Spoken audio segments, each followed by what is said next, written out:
وداعيا إلى الله بإذنه وسراجا منيرا صلى الله تعالى عليه وآله وصحبه وأهل بيته أجمعين وسلم تسليما كثيرا كثيرا أما بعد فإن أصدق الحديث كتاب الله وأحسن الهدي هدي محمد صلى الله عليه وسلم وخير الأمور عوازبها وشر الأمور محدثاتها وكل محدثة بدعة وكل بدعة ضلالة وكل ضلالة في النار فقد قال الله تعالى وتبارك في كلامه المجيد فإذا قرأت القرآن فاستعذ بالله من الشيطان الرجيم فأعوذ بالله السميع العليم بوجهه الكريم من الشيطان الرجيم بسم الله الرحمن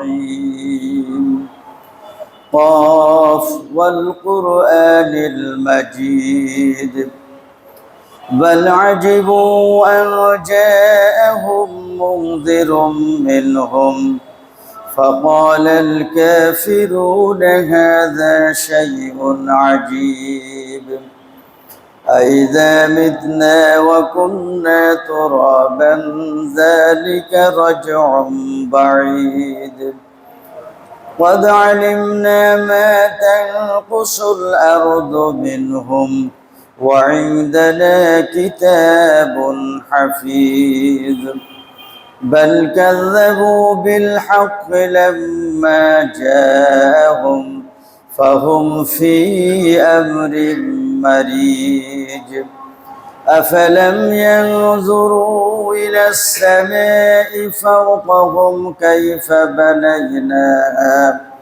وزيناها وما لها من فروج والأرض مددناها وألقينا فيها رواسي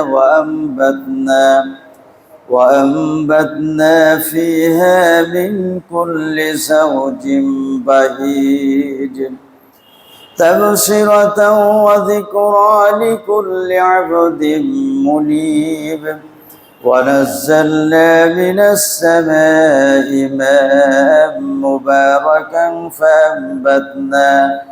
فأنبتنا به جنات وحب الحصيد والنخل باسقات لها طلع نضيد رزقا للعباد وأحيينا به بلدة ميتا كذلك الخروج كذبت قبلهم قوم نوح وأصحاب الرس وثمود وعاد وفرعون وإخوان لوط وأصحاب الأيكة وقوم تبع كل كذب الرسل فحق وعيد أفعينا بالخلق الأول بل هم في لبس من خلق جديد أما بعد فقد قال الله تعالى في كلامه المجيد وعد الله الذين آمنوا منكم وعملوا الصالحات ليستخلفنهم في الأرض كما استخلف الذين من قبلهم وليمكنن لهم دينهم الذي ارتضى لهم وليبدلنهم من بعد خوفهم أمنا يعبدونني لا يشركون بي شيئا ومن كفر بعد ذلك فأولئك هم الفاسقون وأقيموا الصلاة وآتوا الزكاة وأطيعوا الرسول لعلكم ترحمون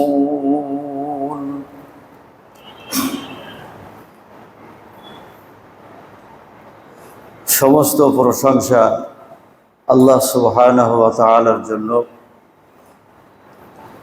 যিনি আমাদেরকে দৈহিক সুস্থতা দান করত, সালাতুল জুম্মা আদায়ের জন্য মসজিদে সমবেত হওয়ার তৌফিক দান করেছেন। আমরা সকলেই সেই আল্লাহর প্রশংসা জ্ঞাপনার্থে বলি আলহামদুলিল্লাহ। শতকোটি দরুদ ও সালাম বর্ষিত হোক প্রিয় নবী মুহাম্মদুর রাসূলুল্লাহ সাল্লাল্লাহু আলাইহি ওয়াসাল্লামের উপর। আল্লাহ সুবহানাহু ওয়া তাআলা বলেন, ওয়া'দাল্লাহুল্লাযীনা আমানু মিনকুম ওয়া আমিলুস সালিহাত, তোমাদের মধ্যে যারা ঈমান আনয়ন করে এবং সৎ কর্মসমূহ সম্পাদন করে, লা ইস্তাখলিফান্নাহুম ফিল আরদি কামা ইস্তাখলাফাল্লাযীনা মিন ক্বাবলিহিম, আল্লাহ তাআলা তাদেরকে ওয়াদা করেছেন এই মর্মে যে তিনি অবশ্যই তাদেরকে পৃথিবীর শাসন ক্ষমতা দান করবেন। যেমন দান করেছিলেন তাদের পূর্ববর্তীদেরকে। ওয়ালা ইউমাক্কিনান্না লাহুম দীনাহুমুল্লাযী ইরতাদা লাহুম, এবং তিনি অবশ্যই সুদৃঢ় করবেন তাদের দ্বীনকে যা তিনি তাদের জন্য মনোনীত করেছেন। ওয়ালা ইউবাদদিলান্নাহুম মিন বা'দি খাউফিহিম আমনা, এবং তিনি অবশ্যই তাদেরকে ভীতির বদলে নিরাপত্তা দান করবেন। ইয়াবুদুনানি লা ইউশরিকুনা বি শাইআ, এজন্য তারা কেবলমাত্র আমি আল্লাহরই দাসত্ব করবে এবং আমার সাথে কাউকে শরীক করবে না। ওমান কাফারা বা'দা যালিক, এর পরেও যারা অস্বীকার করবে, ফাউলাইকা হুমুল ফাসিকুন, তারাই হবে পাপাচারী। ওয়া আকিমুস সালাতা ওয়া আতুজ যাকাতা ওয়া আতিউর রাসূল, তোমরা সালাত কায়েম করো, যাকাত প্রদান করো এবং আমার প্রেরিত নবীর আনুগত্য করো, লাআল্লাকুম তুরহামুন, যাতে তোমরা অনুগ্রহ প্রাপ্ত হতে পারো। সূরা নূর 55 এবং 56 নম্বর আয়াত। এই আয়াত দুটির মধ্যে আল্লাহ রাব্বুল আলামিন মুসলমানদের জন্য 3টি ওয়াদা করেছেন। গত 2 জুম্মায় আপনাদের সামনে ওয়াদাগুলি স্মরণ করিয়ে দিয়েছি, আজকেও বলছি। সেই ওয়াদা 3টি হচ্ছে, লা ইস্তাখলিফান্নাহুম ফিল আরদ, এই পৃথিবীর শাসন ক্ষমতা প্রদান করা। 2 নম্বর ওয়াদা হচ্ছে, ওয়ালা ইউমাক্কিনান্না লাহুম দীনাহুমুল্লাযী ইরতাদা লাহুম, ইসলামকে বিজয়ী দিন হিসাবে প্রতিষ্ঠিত করা। 3 নম্বর ওয়াদা হচ্ছে, ওয়ালা ইউবাদদিলান্নাহুম মিন বা'দি খাউফিহিম আমনা, ভীতির বদলে নিরাপত্তা প্রদান করা বা নিরাপত্তা দান করা। এই 3টি ওয়াদা আল্লাহ রাব্বুল আলামিন এই আয়াতের মধ্যে মুসলমানদের জন্য করেছেন। তবে শর্ত হচ্ছে মূলত 2টা। একটা হলো শিরক বিমুক্ত নির্ভেজাল ঈমান,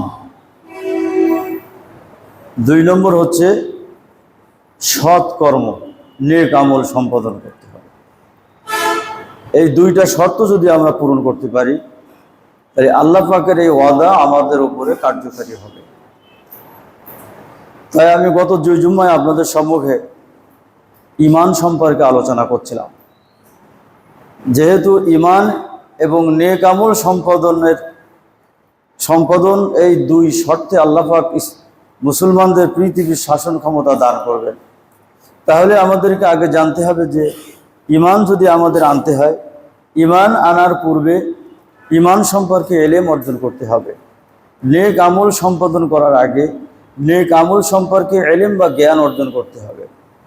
তাই ঈমান কি সে প্রসঙ্গে প্রথম জুম্মায় আমি আপনাদের সম্মুখে আলোচনা করেছিলাম যে পৃথিবীতে মানুষে মানুষে পার্থক্যের মানদণ্ড হলো ঈমান।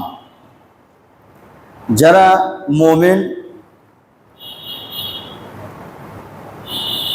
যারা আল্লাহতে বিশ্বাসী, তারা দুনিয়া এবং আখিরাতে সফলকাম, এবং যারা আল্লাহতে অবিশ্বাসী বেঈমান, তারা দুনিয়া এবং আখিরাতে ব্যর্থকাম।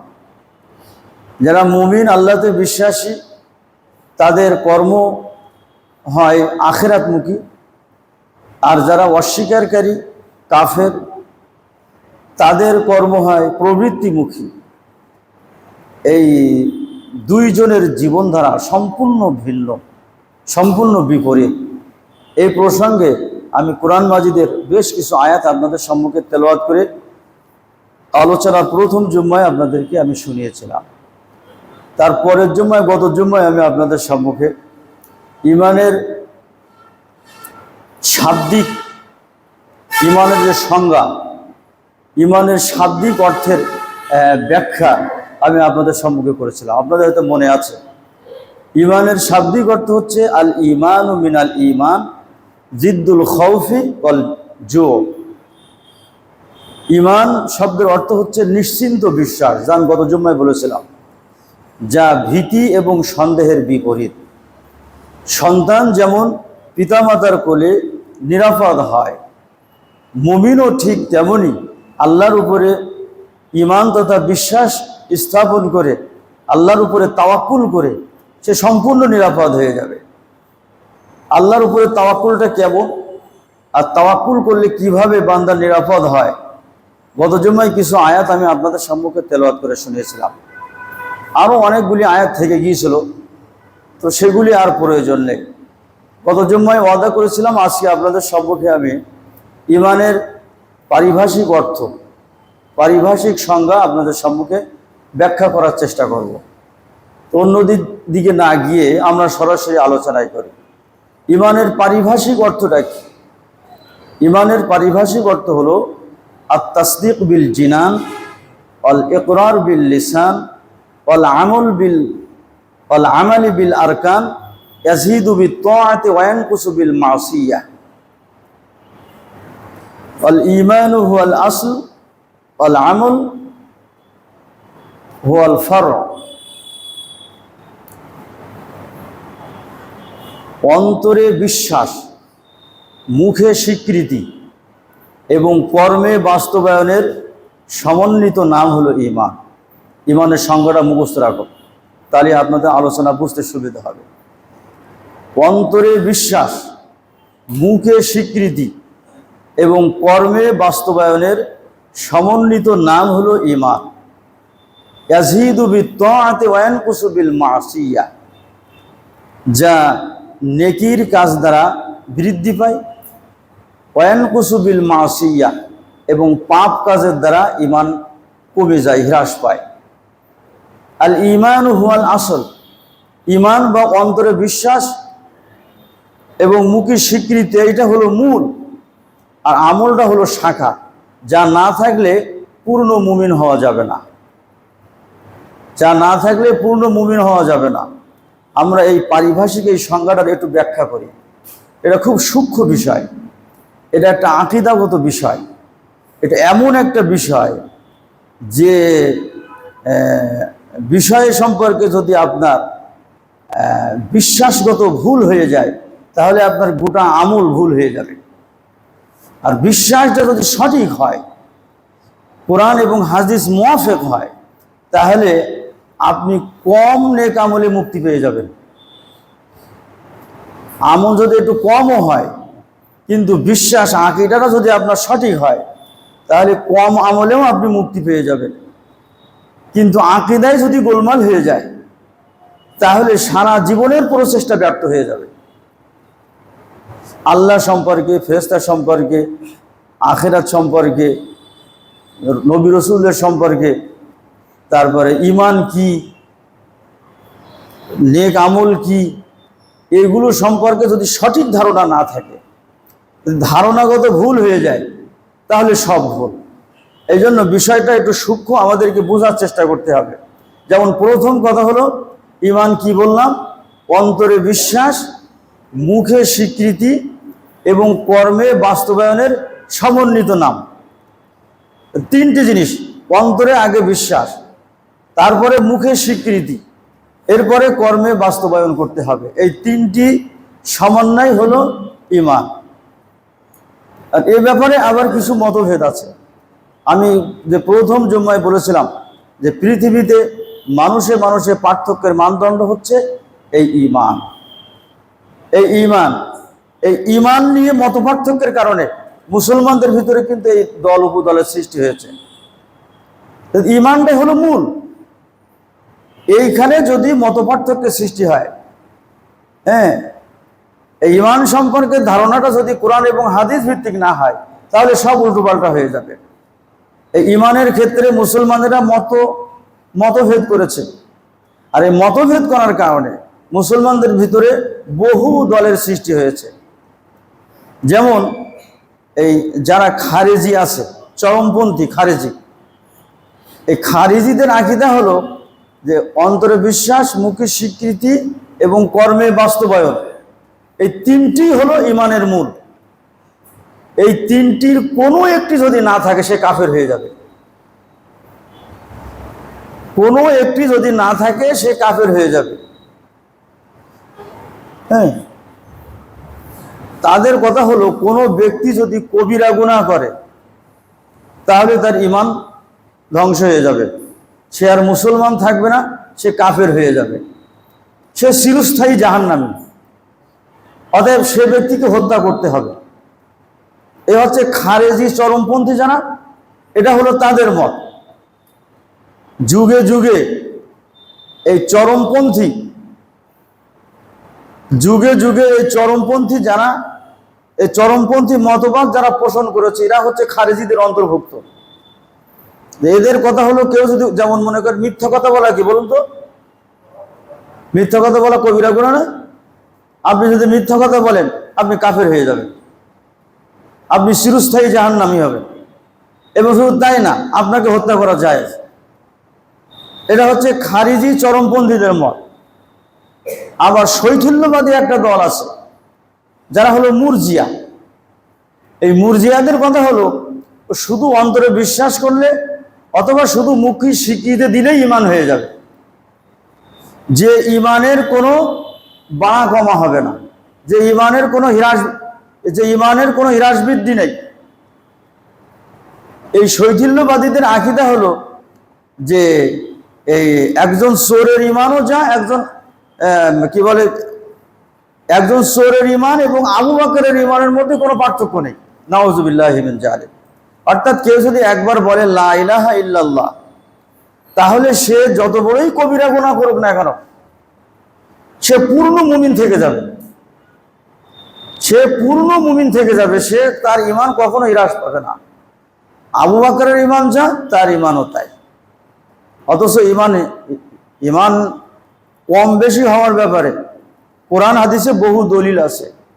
যেমন হযরত ওমর রাদিয়াল্লাহু তাআলা আনহু বলছেন যে পৃথিবীর সমস্ত মানুষের ঈমান এক পাল্লায়, আর আবু বকরের ঈমান যদি আর এক পাল্লায় দেওয়া হয়, আবু বকরের ঈমানের পাল্লাটা ভারী হয়ে যায়। বলুন আলহামদুলিল্লাহ। এটা ওমর রাদিয়াল্লাহু তাআলা আনহুর বক্তব্য। তাহলে সারা পৃথিবীর মানুষের ঈমান আর আবু বকরের ঈমানের পাল্লাটা ভারী হয়ে যাবে। কিন্তু যারা মুরজিয়া শৈথিল্যবাদী, এদের কথা হলো যে না, একজন মানুষ ঈমান আনার পর যদি সে চুরি করে, তাহলে তার ঈমানের মান যা, আবু বকরের ঈমানের মানও তাই। বলুন নাউযুবিল্লাহি মিন যালিক। এই যুগে যুগে এই আমলের ব্যাপারে শৈথিল্যবাদী যারা, এরা এই আমলের ব্যাপারে যারা এই কি বলে এই শৈথিল্যবাদীদের অনুসারী তারা। তাহলে ইমানের ক্ষেত্রে আরো অনেক মতভেদ আছে। খারজিয়ানা, এদের মনোভাবটা হচ্ছে চরমপন্থী মনোভাব, যে ইমান আনার পরে কেউ যদি কবিরা গুনাহ করে তাকে হত্যা করতে হবে, সে কাফের হয়ে গেছে, তাকে যদি হত্যা করা নাও হয় তাহলে সে চিরস্থায়ী জাহান্নামী হয়ে যাবে। আবার ওদিকে মুরজিয়া শৈথিল্যবাদীরা বলছে যে না, একবার মুখে লা ইলাহা পড়লেই তার ইমান আবু বকরের মতো হয়ে যাবে। সে চুরি করুক, ডাকাতি করুক, খুন করুক, রাহাজানি করুক, যাই করুক না কেন, তার ইমান কমবে না। তাদের কথা হচ্ছে ইমানের কোনো কম বেশি নাই, ইমানের হ্রাস বৃদ্ধি নাই। একবার ইমান আনলে তার ইমান ওইভাবে থেকে যাবে। কিন্তু যারা সালফে সালিহিন, আইম্মায়ে মুস্তাহিদিন যারা, এবং সমস্ত সাহাবা ইকরামের ঐক্যমত হলো যে না, অন্তরে বিশ্বাস এবং মুখে স্বীকৃতি, এই দুইটা হলো মূল, আর কর্ম হলো শাখা। একজন মানুষ ঈমান এনেছে, সে যদি কোনো কবিরা গুনাহ করে তাহলে সে কাফেরও হবে না, চিরস্থায়ী জাহান্নামীও হবে না। তবে তাকে পূর্ণ মুমিন বলা যাবে না, সে হবে ফাসেক মুসলিম, সে হবে পাপী, কিন্তু তাকে কাফের বলা যাবে না। এইটা হচ্ছে কোরআন হাদিসের অনুকূলে মত। কোরআন হাদিসের অনুকূলে মত হলো এইটা, যে একজন মানুষ ঈমান আনার পরে তার কর্ম বা তার আমল কম বেশি হতে পারে। আবু বকরের আমল আর একজন সাধারণ মানুষের আমল কি সমান হবে? অতএব যার আমল যত উন্নত হবে তার ঈমান তত বেশি হবে। যদি কোনো ব্যক্তি কবিরা গুনাহ করে ফেলে তাহলে সে গুনাহগার মুসলিম হবে, খারিজিদের মতো সে কাফের হয়ে যাবে না, আবার মুরজিয়াদের মতো সে পূর্ণ মুমিন থাকবে না। বরং মধ্যবর্তী সালফে সালেহিনের মত হলো সে হবে ফাসেক, সে হবে পাপী মুসলিম, সে মৃত্যুবরণ করলে সে চিরস্থায়ী জাহান্নামে হবে না। এটা হচ্ছে সালফে সালেহিনের এবং কোরআন এবং সহিহ হাদিসের অনুকূলের মতামত হচ্ছে এইটা। আর কিয়ামতের দিন আল্লাহ রসুলের শাফাআত করবেন। আল্লাহ রসুলের শাফাআত হবে কবিরা গুনাহগার মুসলিমদের জন্য। যারা কবিরা গুনাহগার করেছে, তওবা না করে মৃত্যুবরণ করেছে, আল্লাহ রসুলের শাফাআত হবে কবিরা গুনাহগারদের জন্য। অতএব কবিরা গুনাহগার ব্যক্তি চিরস্থায়ী জাহান্নামী নয়, সে একজন পাপী মুসলিম। আবার মুরজিয়াদের মতো পূর্ণ মুমিনও নয়। সে যদি তওবা করে আবার ভালো ভালো কাজ করে তাহলে আল্লাহ পাক তার গুনাহ মাফ করে দিবেন এবং তার ঈমান আবার ফিরে আসবে। তাহলে ঈমানের ব্যাপারে আমাদের একটা সলিউশনে আসতে হবে। ঈমান হচ্ছে অন্তরে বিশ্বাস, মুখে স্বীকৃতি এবং কর্মে বাস্তবায়নের সমন্বিত নাম। অন্তরে বিশ্বাস এবং মুখের স্বীকৃতি হলো মূল, এবং কর্ম হলো তার শাখা। কর্ম কম বেশি হওয়ার কারণে ঈমান কম বেশি হবে। কিন্তু কোনো ব্যক্তি কবিরা গুনাহ করলে সে কাফের হবে না, আবার কবিরা গুনাহ করলে সে পূর্ণ মুমিনও থাকবে না, সে একজন পাপী মুসলিম বলে পরিচিত হবে। এই হলো যে ঈমানের একটা ব্যাপার। আর দ্বিতীয় কথা হলো ইয়াজিদু বিত্তাআতি ওয়া ইয়ানকুসু বিল মাসিয়া। ঈমানের পারিভাষিক সংখ্যায় বলছে যে নেক আমলের দ্বারা, আল্লাহর আনুগত্যের দ্বারা ঈমান বাড়ে এবং আল্লাহর নাফরমানির দ্বারা ঈমান কমে যায়। এখানে কিছু বক্তব্য আছে যে ঈমান বাড়া কমা হয় কিনা, ঈমান বাড়া কমা হয় কিনা এ ব্যাপারে কিছু মতভেদ আছে। তবে জমহুর মুহাদ্দিসিন, মুস্তাহিদিন, মুহাক্কিকিন এবং 70 জন সাহাবায়ে কেরামের উক্তি অনুযায়ী মানুষের ঈমান বাড়া কমা হয়। এই বিশ্বাস ভিতরে রাখতে হবে, মানুষের ঈমান বাড়া কমা হয়। মুরজিয়ারা যে বলে যে ঈমান বাড়া কমা হয় না, আবার খারিজিরা বলে যে ঈমান একবার আনলে ঈমান ওইভাবেই থেকে যাবে, তবে যদি কেউ কবিরা গুনাহ করে ঈমান ধ্বংস হয়ে গেছে, কাফের হয়ে যাবে। কিন্তু জমহুরের মতে ইমান বাড়া কমা হয়, নেক আমলের দ্বারা, আল্লাহর আনুগত্যের দ্বারা মানুষের ইমান বাড়ে এবং আল্লাহর নাফরমানির দ্বারা মানুষের ইমান কমে। যেমন কোরআন মাজিদে আল্লাহ তাআলা বলছেন লিয়াজদাদু ঈমানাম মা ঈমানিহিম। আল্লাহ তাআলা বলছেন যে লিয়াজদাদু ঈমানাম মা ঈমানিহিম, যাতে তাদের ঈমানের সাথে আরো ঈমান বৃদ্ধি পায়। কোরআন মাজিদে একটি সূরা আছে সূরা ফাতহ, সূরা ফাতহের 4 নম্বর আয়াত গিয়ে পড়বেন। তাহলে এই আয়াত দ্বারা বোঝা যাচ্ছে যে ঈমানের সাথে আরো ঈমান বাড়ে। সূরা আনফাল পড়ুন, সূরা আনফালের 2 নম্বর আয়াতে আল্লাহ তাআলা বলছেন যে ইন্নামাল মুমিনুনা আল্লাযীনা আমানু ইন্নামাল মুমিনুনা আল্লাযীনা ইযা যুকিরাল্লাহু ওয়াজিলাত কুলুবুহুম ওয়া ইযা তুলিয়াত আলাইহিম আয়াতুহু যাদাতুহুম ঈমানা। আল্লাহ তাআলা বলছেন মুমিন তারা ইযা যুকিরাল্লাহু ওয়াজিলাত কুলুবুহুম, যে আল্লাহর স্মরণ যখন করা হয় তখন তাদের অন্তরটা কেঁপে ওঠে। ওয়া ইযা তুলিয়াত আলাইহিম, যখন তাদের নিকটে আল্লাহর আয়াতগুলি তেলাওয়াত করা হয়, যাদাতুহুম ঈমানা, তখন তাদের ঈমান বৃদ্ধি পায়। বোন আলহামদুলিল্লাহ। তাহলে তাদের যে ঈমান ছিল, আল্লাহর আয়াতগুলি তেলাওয়াত শুনে আল্লাহর জিকিরের মাধ্যমে কি হয়, তাদের ঈমান আরো বৃদ্ধি হয়। তাহলে এখানে ঈমান বৃদ্ধির কথা হচ্ছে, ঈমান কমানোর কথা বলা হচ্ছে না, সে কথা আমি পরে বলছি। তাহলে কোরআন বলছে মানুষের যে ঈমান আছে, ঈমান নেক আমলের দ্বারা বেড়ে যায়। আরো আছে, সূরা আলে ইমরান পড়ুন, সূরা আলে ইমরানের 173 নম্বর আয়াত পড়বেন। আল্লাহ তাআলা বলছেন আল্লাযীনা ক্বালা লাহুমুন নাস ইন্নান নাসা ক্বাদ জামাউ লাকুম ফাখশাউহুম ফাযাদাহুম ঈমানা ওয়া ক্বালু হাসবুনাল্লাহু ওয়া নি'মাল ওয়াকিল। আল্লাহ তাআলা বলছেন যে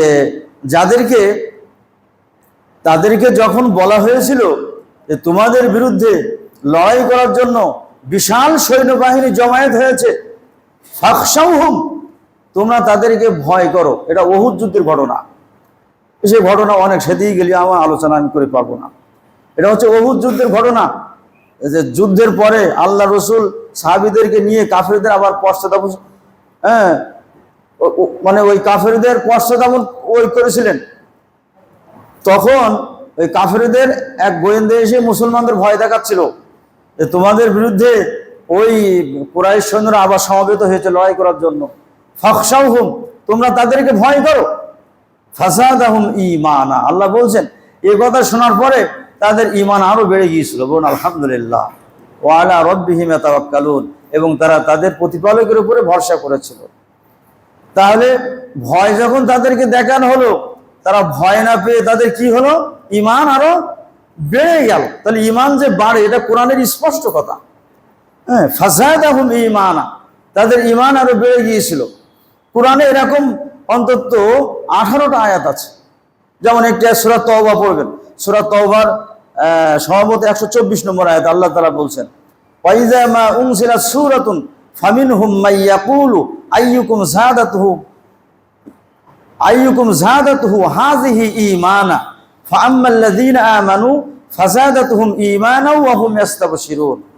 আল্লাহ তাআলা বলছেন যখন আল্লাহর পক্ষ থেকে যখন সূরা নাজিল হয়, তখন তাদের কেউ বলে, কি বলে, যে আইয়ুকুম যাদাতুহু ঈমানা, এই সূরার দ্বারা তোমাদের কার ঈমান বৃদ্ধি পাইল? আল্লাহ তাআলা তারা জবাবে বলছেন ফাআম্মাল্লাযীনা আমানু ফাযাদাতুহুম ঈমানা, যারা ঈমান এনেছে আল্লাহর প্রতি তাদেরই ঈমান বেড়েছে। বোন আলহামদুলিল্লাহ। তাহলে ঈমান যে বাড়ে, স্পষ্ট কথা না? এটা স্পষ্ট কথা যে মানুষের ঈমান বাড়ে। এই মর্মে আরো অনেক কথা আছে। ওয়ালাম্মা রাআল মুমিনুনা আল আহজাবা ক্বালু হাযা মা ওয়া'আদানাল্লাহু ওয়া রাসূলুহু ওয়া সাদাকাল্লাহু ওয়া রাসূলুহু ওয়া মা যাদাহুম ইল্লা ঈমানা ওয়া তাসলিমা। আল্লাহ তাআলা বলছেন এদের ঈমান বেড়ে গিয়েছিল এবং আল্লাহর প্রতি আত্মসমর্পণ করেছিল। এই মর্মে আরো বেশ কিছু আয়াত আছে। তাহলে মানুষের ঈমান যে বৃদ্ধি পায়, এটা কোরআনে তার স্পষ্ট দলিল পাওয়া গেল। এখন প্রশ্ন হলো যে ঈমান বৃদ্ধির দলিল পাওয়া গেল, ঈমান কমে কিনা? প্রশ্ন এটা না? ঈমান হ্রাস পায় কিনা, কমে কিনা, তার দলিল আমাদেরকে জানতে হবে। তার দলিল আছে, কোরআন মাজিদেই আছে। আপনারা সূরা মুতাফফিফিন পড়বেন, সূরা মুতাফফিফিনের 14 নম্বর আয়াত।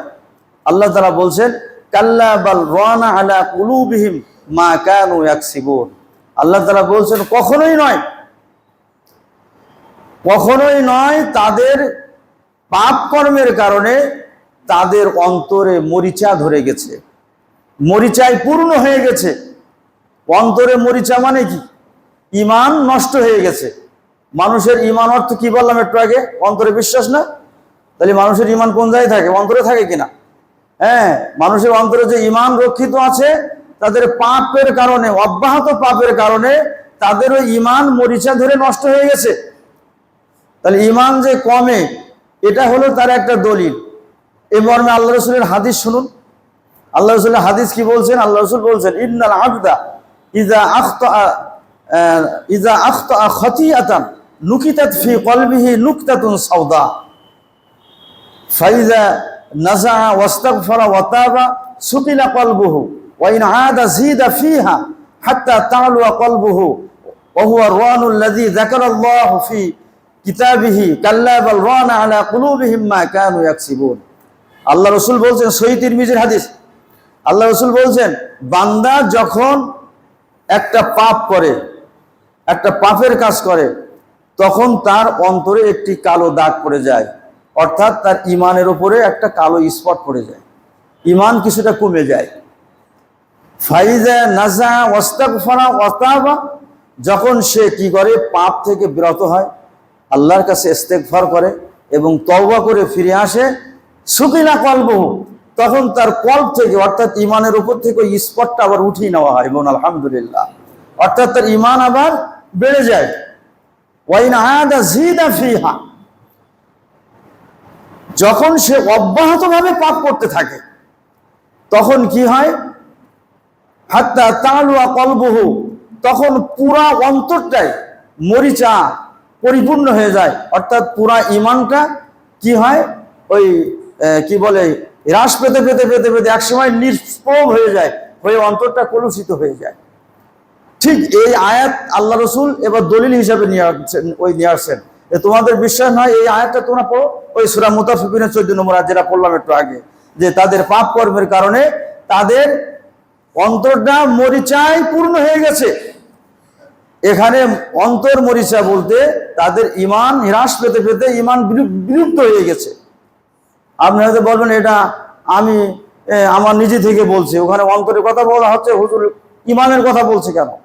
অন্তত 70 জন সাহাবী এবং ইমাম তাইমিয়া সহ আইম্মায়ে মুজতাহিদিন সকলেই ঐক্যমত পোষণ করেছেন যে এই হাদিস এবং হাদিসে বর্ণিত এই আয়াতটি স্পষ্ট দলিল, মানুষের ঈমান বাড়া কমা হয়। নেক কর্মের দ্বারা মানুষের ঈমান বাড়ে, পাপ কর্মের দ্বারা মানুষের ঈমান কমে যায়। এই বিষয়টা কিন্তু মামুলি মনে করবেন না, অত্যন্ত সূক্ষ্ম বিষয়, কিন্তু এটা আকীদাগত বিষয়। মানুষের ঈমান বাড়া কমা হয়। আরো হাদিস আছে, দেখেন আল্লাহ রাসূল ঈমান যে কমে ঈমান বাড়ার হাদিস তো ওই ঈমান যে বাড়ে এজন্য তো অনেকগুলো আয়াত পাঠ করলাম। এবার দুই একটা হাদিস শুনুন, ঈমান কমে তার হাদিস। আল্লাহ রাসূল বলছেন, বুখারী মুসলিমের হাদিস, লা ইয়াজনি জানি ওয়া হুয়া ইয়াজনি ওয়া হুয়া মুমিন। আল্লাহ রাসূল বলছেন, কোন ব্যভিচারী যখন ব্যভিচার করে তখন সে আর মুমিন থাকে না। অর্থাৎ আপনি একজন মুমিন ব্যক্তি, মুসলিম ব্যক্তি, শয়তানের প্ররোচনায় যখন আপনি ব্যভিচার করবেন তখন আপনি আর মুমিন থাকবেন না। এরও আবার ব্যাখ্যা আছে, আমি একটু পরে বলছি। এরপরে আল্লাহ রাসূল বলছেন, ওয়ালা ইয়াসরিকু ওয়ালা ইয়াশরাবুল খামরা হাত্তা ইয়াশরাবু ওয়া হুয়া মুমিন। যখন মদ্যপায়ী মদ পান করে তখন সে আর মুমিন থাকে না। ওয়ালা ইয়াসরিকু হিনা ইয়াসরিকু ওয়া হুয়া মুমিন। যখন কোনো চোর চুরি করে তখন সে আর মুমিন থাকে না। ওয়ালা ইয়াহতানিবু নুহবাতান হিনা ইয়াহতানিবুহা ওয়া হুয়া মুমিন। কোন লুটতরাজকারী সন্ত্রাসী যখন লুটতরাজ করে, সন্ত্রাসী কাজকর্ম করে, এরূপ কাজকর্ম যখন সে করে তখন তা ঈমান আর সে তখন আর মুমিন থাকে না। তাহলে এই হাদিসে স্পষ্ট প্রতীয়মান হচ্ছে যে মানুষ যখন কবিরা গুনাহ করে, পাপ কাজ করে, তখন সে ঈমান মুমিন থাকে না। অন্য হাদিসের ব্যাখ্যা আছে, আল্লাহ রাসূল বলছেন, যখন কোনো মানুষ ব্যভিচার করে তখন সে মুমিন থাকে না, বলতে অন্য হাদিসের ব্যাখ্যা হচ্ছে যে ঈমান তার থেকে একটু দূরে অবস্থান করে। ভালো করে বুঝবেন, ঈমান তার থেকে দূরে অবস্থান করে। যখন কোনো মদ্যপায়ী মদ পান করে তখন ঈমান তার থেকে দূরে অবস্থান করে। যখন একজন চোর চুরি করে তখন তার ঈমান তার থেকে দূরে অবস্থান করে। যখন সন্ত্রাসী কর্মকাণ্ড করে, ডাকাত ডাকাতি করে, লুটতারাজকারী লুটতারাজ করে, তখন ঈমান তার থেকে দূরে অবস্থান করে। আবার যখন সে ওই উপরের হাদিস, যখন সে তওবা করে, ইস্তেগফার করে, পাপ থেকে বিরত হয়ে আবার নেক কর্মে ফিরে আসে, তখন ওই দূরে থাকা ঈমান আবার তার কাছে ফিরে আসে। বোন আলহামদুলিল্লাহ, তাহলে পাপ কর্ম করলে ঈমান কমে যাচ্ছে, এটা বুঝতে পারছেন তো? আবার পাপ কর্ম পরিহার করে নেক কর্ম করলে তার ঈমান আবার ফিরে আসছে, মানে ঈমান বেড়ে যাচ্ছে। মানুষের যে ঈমান বাড়ে কমে, এ হচ্ছে তার প্রকৃষ্ট দলিল। আরো দলিল আছে, অনেক হাদিস আছে। যেমন সহিহ মুসলিমের একটি হাদিস আছে, আল্লাহ রাসূল বলছেন, আল ঈমানু বিদউ ওয়া সিত্তুনা ওয়া ফি রাওয়ায়াতিন ওয়া সাবউনা শুবা ফাআলাহা ওয়া ফি রাওয়ায়াতিন ফাআফযালুহা কাউলু লা ইলাহা ইল্লাল্লাহ ওয়া আদনাহা ইমাতাতুল আযা আনিত তরিক। আল্লাহ রাসূল বলছেন, ঈমানের 60 থেকে 70-এর অধিক শাখা প্রশাখা আছে। তন্মধ্যে সর্বোত্তম, অন্য রাওয়াতে সর্বোচ্চ শাখা হচ্ছে কি? লা ইলাহা ইল্লাল্লাহ, এই কথা বলা। আর সর্বনিম্ন শাখা কি?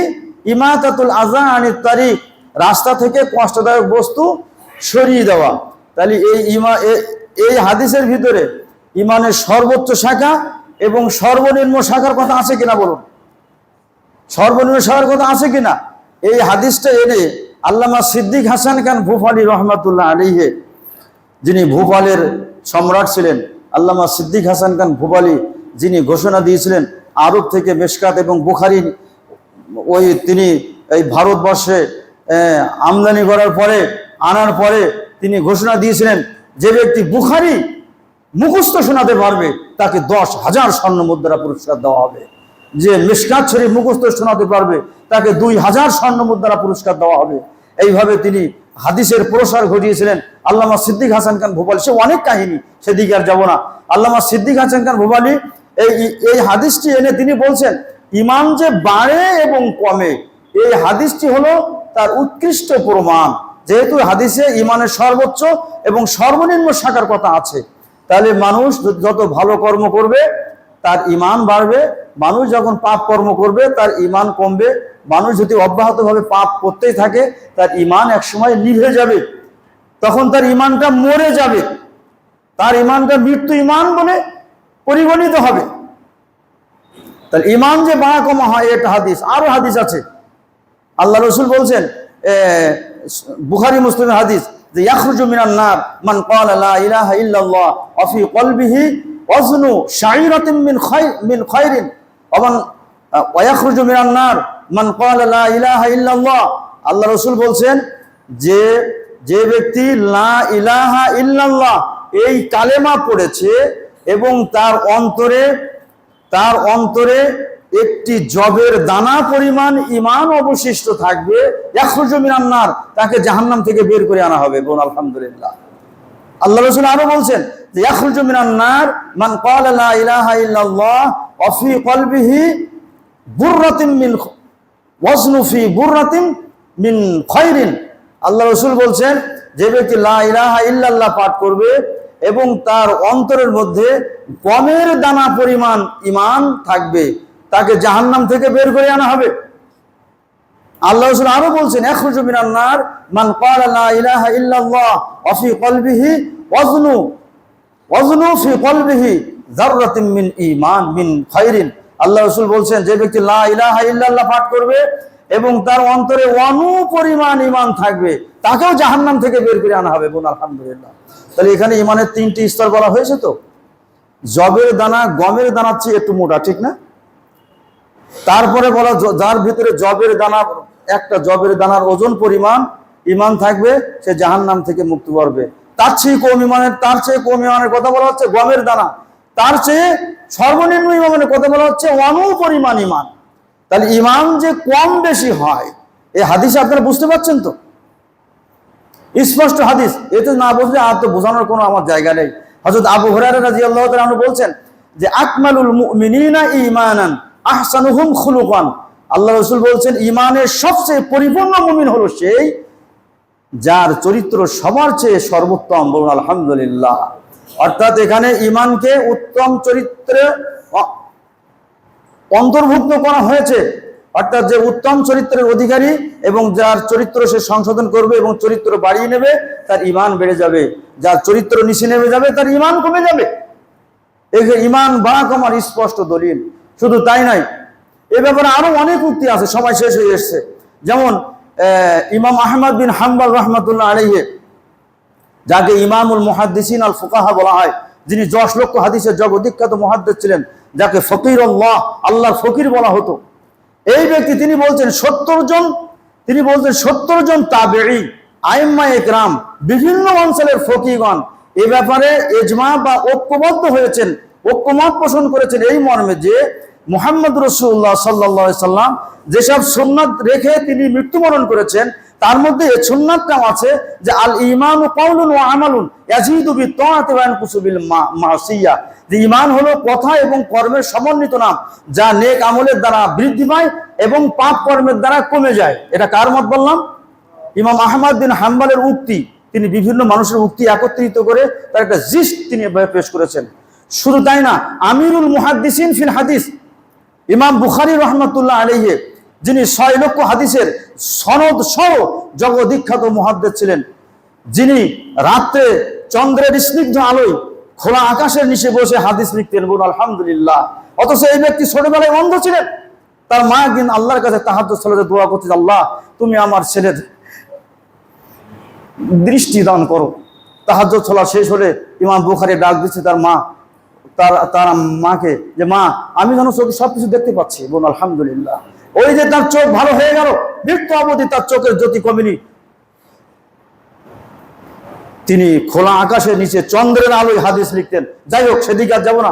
ইমাম বুখারী রাহমাতুল্লাহ আলাইহি ইমান হ্রাস বৃদ্ধির ব্যাপারে তিনি বলছেন যে লাকিতু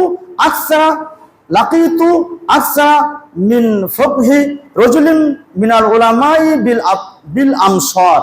তিনি বলছেন আমি বিভিন্ন অঞ্চলের 1000 উলামায়ে ইকরামের সাথে আমার সাক্ষাৎ হয়েছে, কিন্তু ফামা রাআইতু আহাদুহুম ইয়াখতালিফু। আমি ঈমান যে বাড়ে এবং কমে এবং ঈমান যে কথা এবং কর্মের নাম, এ ব্যাপারে আমি তাদের কারোর মতো পার্থক্য করতে দেখিনি। বলুন আলহামদুলিল্লাহ। তিনি 1000 মানুষের উক্তি পেশ করছেন, 1000-এরও বেশি, যে ঈমান যে বাড়ে এবং কমে এই ব্যাপারে তারা সকলেই একমত পোষণ করেছেন। ইমাম বুখারী যে কিতাব লিখেছেন আল জামিউল মুসনাদুল মুখতাসারু, আল জামিউল সহিহুল মুসনাদুল মুখতাসারু মিন উমুরি রাসূলিল্লাহ সাল্লাল্লাহু আলাইহি সাল্লাম ওয়া সুনানিহি ওয়া আইয়ামিহি ওরফে সহিহুল বুখারী। সহিহুল বুখারী বলে আপনারা যে কিতাবটার নাম শুনেন, সেই বুখারীর নাম হচ্ছে এইটা। ইমাম বুখারীর কিতাব লিখিত কিতাব সহিহুল বুখারীর ভাষ্যকার ইবনে বাত্তাল মালিকি রাহমাতুল্লাহ আলাইহি তিনি বলছেন মাযহাবু জামাআত আহলিস সুন্নাহ মিন সালাফিল উম্মাতিল ওয়া খলাফিহা। তিনি বলছেন আহলুস সুন্নাত এবং ওয়াল জামাতের অগ্রজ অনস সমস্ত উলামায়ে ইকরামের মাযহাব হলো এইটা যে ঈমান হলো কথা এবং কর্মের সমন্বিত নাম, যা বাড়ে এবং কমে। ইমাম আউজাঈ রাহমাতুল্লাহ আলাইহি তিনি আরো সুন্দর কথা বলেছেন। ইমাম আউজাঈ রাহমাতুল্লাহ আলাইহি তিনি বলছেন আল ঈমানু কাউলুন ওয়া আমালুন ইয়াজিদু বিত্তাআতি ওয়া ইয়ানকুসু বিল মাসা ফামা যাইমা আন্নাল ঈমান ইয়াজিদু ওয়া লা ইয়ানকুসু ইয়াজিদু ওয়া ইয়ানকুসু ফাহজারুহু ফাইন্নাহু মুবতাদিউন। তিনি বলছেন ঈমান বাড়ে এবং কমে। যারা বলে ঈমান বাড়া কমা হয় না, ফাহজারুহু তোমরা তাদেরকে পরিহার করো, ফাইন্নাহু মুবতাদিউন, কারণ তারা হলো বেদাতি। যে কথা বললাম, আরো সাহাবায়ে ইকরামের উক্তি তো আমি আজকে বলতে পারলাম না, আগামী জুমায় আমি আপনাদের সামনে পারলে বলবো, এবং ঈমান প্রসঙ্গে আরো অনেক কথা আছে, আগামী জুমায় বলবো। তো যে কথা বলতে চাচ্ছিলাম যে ঈমান সম্পর্কে আমাদের যে সূক্ষ্ম বিষয়টার সঠিক ধারণা রাখতে হবে। এদিক ওদিক হলেই কিন্তু সমস্ত আমল বরবাদ হয়ে যাবে। অতএব ঈমান অন্তরে বিশ্বাস, মুখে স্বীকৃতি, কর্মে বাস্তবায়নের সমন্বিত নাম, যা আনুগত্যে বৃদ্ধি পায় এবং পাপ কাজের দ্বারা হ্রাসপ্রাপ্ত হয়। ঈমান বিশ্বাস এবং স্বীকৃতি হলো মূল এবং কর্ম হলো শাখা, যা না থাকলে পরিপূর্ণ মুমিন হওয়া যাবে না। এই বিশ্বাস ভিতরে ধারণ করতে হবে। আল্লাহ পাক আমাদেরকে সহি ঈমান এবং আকীদা নিয়ে বেঁচে থাকা তৌফিক দান করুন। আল্লাহুম্মা আমিন। আকুলু ক্বাউলি হাযা ওয়া আস্তাগফিরুল্লাহ লি ওয়া লাকুম ওয়া লিসাইরিল মুসলিমিন। বারাকাল্লাহু লানা ওয়া লাকুম ফিল কুরআনিল আযীম ওয়া নাফা'না ওয়া ইয়্যাকুম বিল আয়াতি ওয়াল হাকীম ইন্নাহু তাআলা জাওয়াদুন কারীমুন মালিকুন বাররুর রাউফুর রাহিম।